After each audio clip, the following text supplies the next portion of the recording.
कैलाश पर्वत पर विराजमान महादेव अचानक व्याकुल हो उठे, जैसे किसी भक्त की पीड़ा सीधे उनके हृदय को भेद गई हो। स्वामी, ये क्या अनर्थ है? आप चूड़ी क्यों धारण कर रहे हो? प्रिय पार्वती, ये केवल एक खेल है।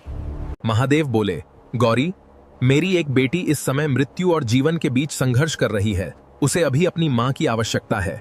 दक्षिण भारत में रहने वाली रत्नावती महादेव की परम भक्त थी। लेकिन उस रात कावेरी नदी प्रलय बन चुकी थी। प्रसव का समय आ चुका था, लेकिन उसकी मां बाढ़ के कारण नदी के उस पार फंसी हुई थी। हे महादेव, मेरी रक्षा करो। भक्त की पुकार सुनकर स्वयं महादेव ने साक्षात दर्शन दिए।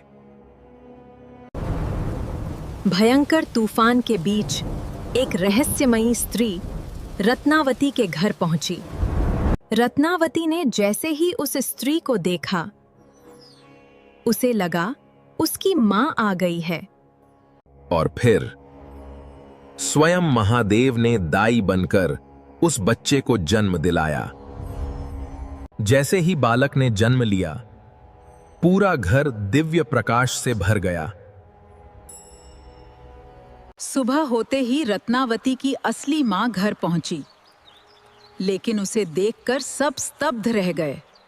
रत्नावती समझ गई, रात में जो आई थी वो कोई साधारण स्त्री नहीं थी। क्षण भर में स्वयं महाकाल महादेव के रूप में प्रकट हो गए।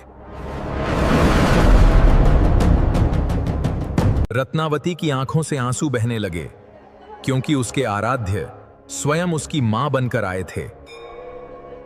महादेव बोले, सच्ची भक्ति कभी अकेली नहीं होती। मैं हर रूप में अपने भक्तों के साथ हूं।